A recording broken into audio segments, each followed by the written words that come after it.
Cendrillon de Charles Perrault. Il était une fois un gentilhomme qui épousa en secondes noces une femme la plus hautaine et la plus fière qu'on eût jamais vue. Elle avait 2 filles de son humeur et qui lui ressemblaient en toutes choses. Le mari avait de son côté une jeune fille, mais d'une douceur et d'une bonté sans exemple. Elle tenait cela de sa mère, qui était la meilleure personne du monde. Les noces ne furent pas plus tôt faites que la belle-mère fit éclater sa mauvaise humeur. Elle ne put souffrir les bonnes qualités de cette jeune enfant qui rendait ses filles encore plus haïssables. Elle la chargea des plus viles occupations de la maison. C'était elle qui nettoyait la vaisselle et les montées, qui frottait la chambre de madame et celle de mesdemoiselles ses filles. Elle couchait tout en haut de la maison dans un grenier sur une méchante paillasse, pendant que ses sœurs étaient dans des chambres parquetées où elles avaient des lits des plus à la mode et des miroirs où elles se voyaient depuis les pieds jusqu'à la tête. La pauvre fille souffrait tout avec patience et n'osait s'en plaindre à son père qui l'aurait grondée parce que sa femme le gouvernait entièrement. Lorsqu'elle avait fait son ouvrage, elle s'allait mettre au coin de la cheminée et s'asseoir dans les cendres, ce qui faisait qu'on l'appelait communément dans le logis Cucendron. La cadette, qui n'était pas si malhonnête que son aînée, l'appelait Cendrillon.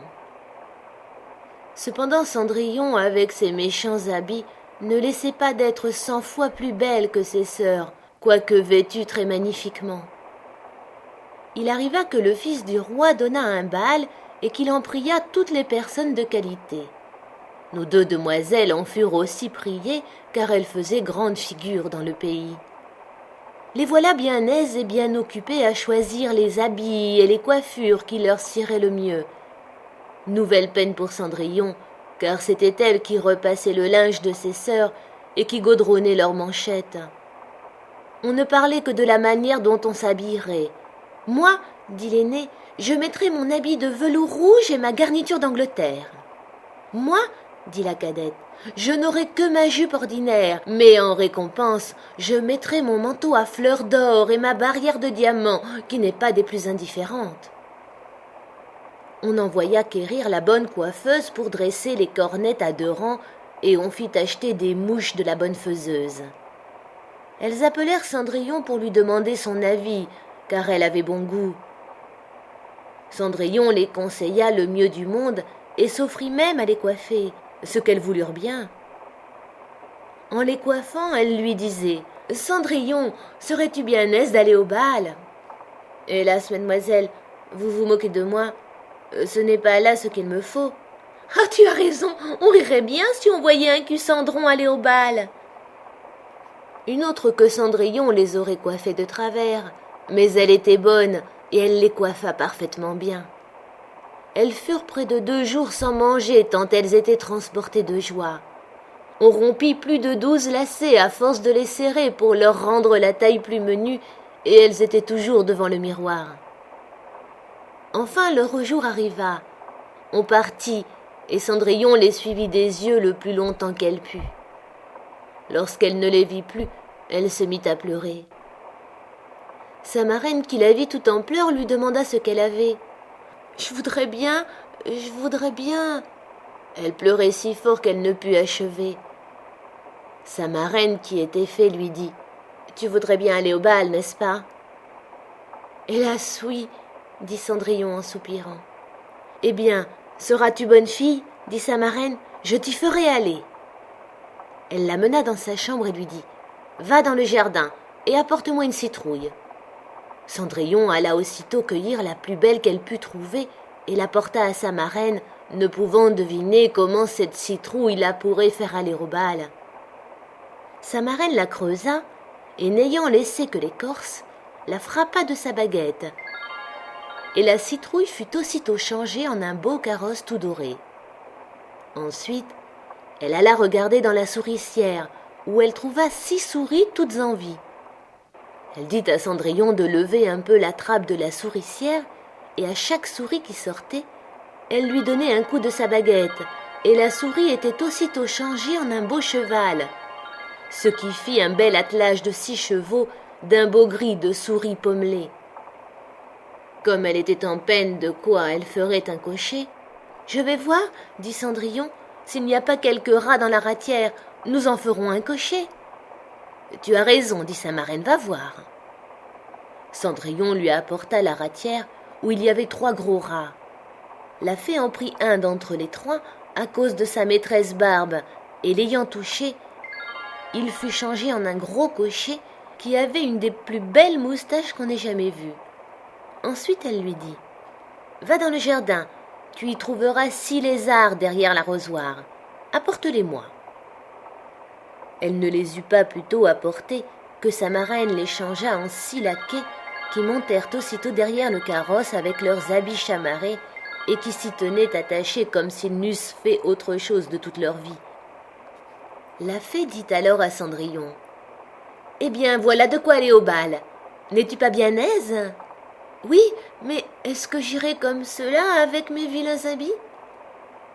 Sa marraine ne fit que la toucher avec sa baguette, et en même temps, ses habits furent changés en des habits d'or et d'argent, tout chamarrés de pierreries.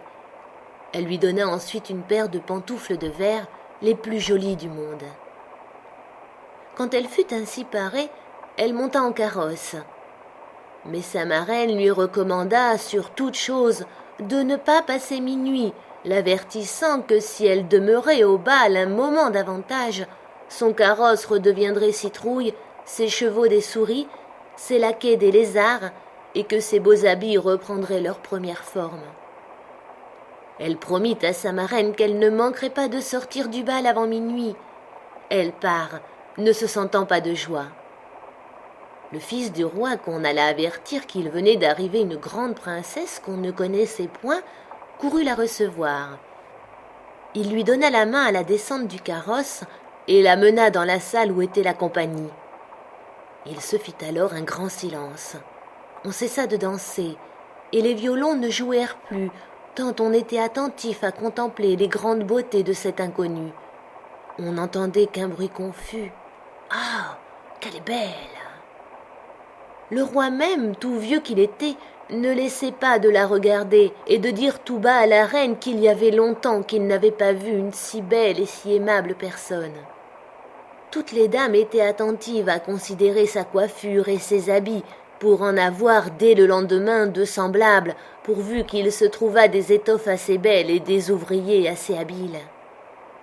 Le fils du roi la mit à la place la plus honorable et ensuite la prit pour la mener danser. Elle dansa avec tant de grâce qu'on l'admira encore davantage. On apporta une fort belle collation, dont le jeune prince ne mangea point tant il était occupé à la considérer.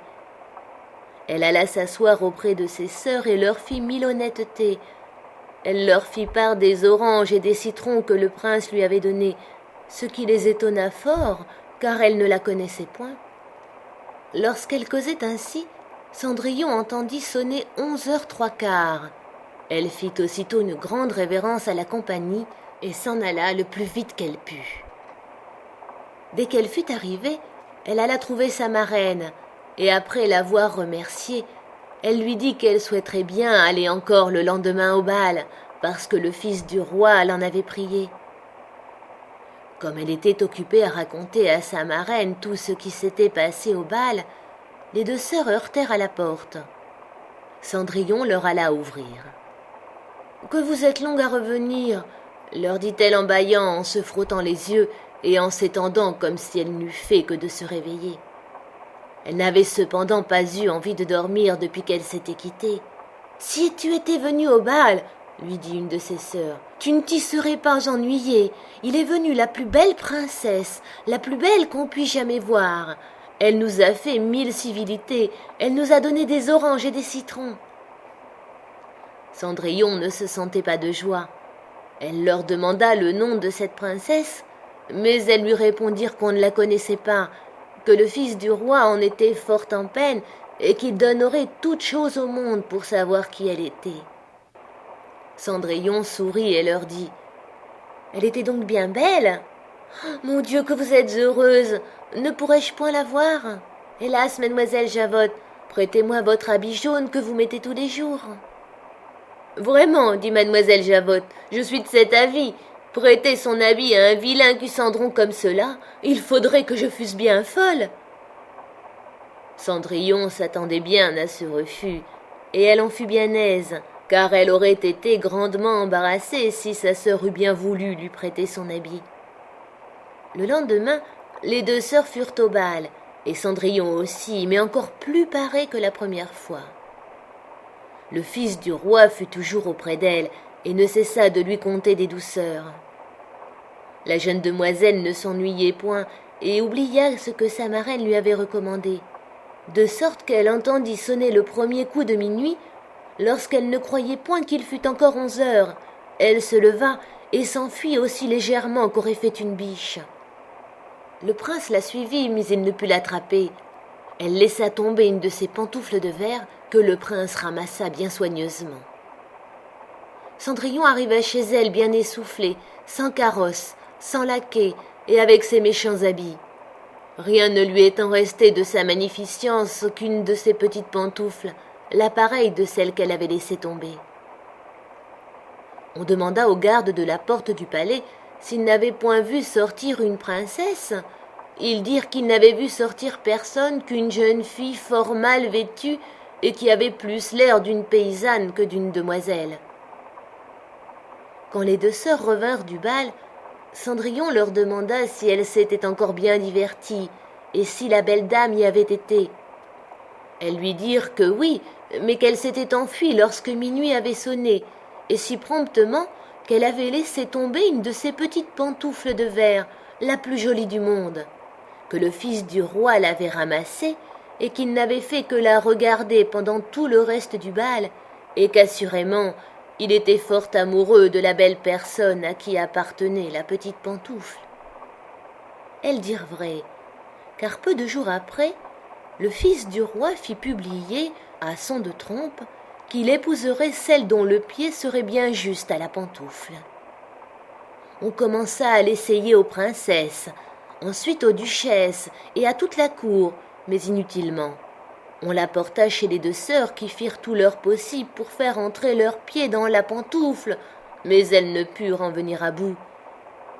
Cendrillon, qui les regardait et qui reconnut sa pantoufle, dit en riant: « Que je vois si elle ne me serait pas bonne !»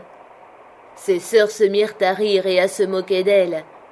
Le gentilhomme, qui faisait l'essai de la pantoufle, ayant regardé attentivement Cendrillon et la trouvant fort belle, dit que cela était très juste et qu'il avait ordre de l'essayer à toutes les filles. Il fit asseoir Cendrillon, et approchant la pantoufle de son petit pied, il vit qu'il y entrait sans peine et qu'il y était juste comme de cire. L'étonnement des deux sœurs fut grand, mais plus grand encore quand Cendrillon tira de sa poche l'autre petite pantoufle qu'elle mit à son pied. Là-dessus arriva la marraine, qui, ayant donné un coup de baguette sur les habits de Cendrillon, les fit devenir encore plus magnifiques que tous les autres. Alors ces deux sœurs la reconnurent pour la belle personne qu'elles avaient vue au bal. Elles se jetèrent à ses pieds pour lui demander pardon de tous les mauvais traitements qu'elle lui avait fait souffrir. Cendrillon les releva et leur dit, en les embrassant, qu'elle leur pardonnait de bon cœur et qu'elle les priait de l'aimer bien toujours. On la mena chez le jeune prince, parée comme elle était. Il la trouva encore plus belle que jamais, et peu de jours après, il l'épousa. Cendrillon, qui était aussi bonne que belle, fit loger ses deux sœurs au palais et les maria dès le jour même à deux grands seigneurs de la cour. Moralité. La beauté pour le sexe est un rare trésor. De l'admirer, jamais on ne se lasse. Mais ce qu'on nomme bonne grâce est sans prix et vaut mieux encore. C'est ce qu'à Cendrillon fit avoir sa marraine, en l'adressant, en l'instruisant, tant et si bien qu'elle en fit une reine, car ainsi sur ce compte on va moralisant. Belle, ce dont vaut mieux que d'être bien coiffée. Pour engager un cœur, pour en venir à bout, La bonne grâce est le vrai don des fées. Sans elle, on ne peut rien. Avec elle, on peut tout. Autre moralité. C'est sans doute un grand avantage d'avoir de l'esprit, du courage, de la naissance, du bon sens et d'autres semblables talents qu'on reçoit du ciel en partage. Mais vous aurez beau les avoir, pour votre avancement ce seront choses vaines, si vous n'avez pour les faire valoir ou des parrains ou des marraines.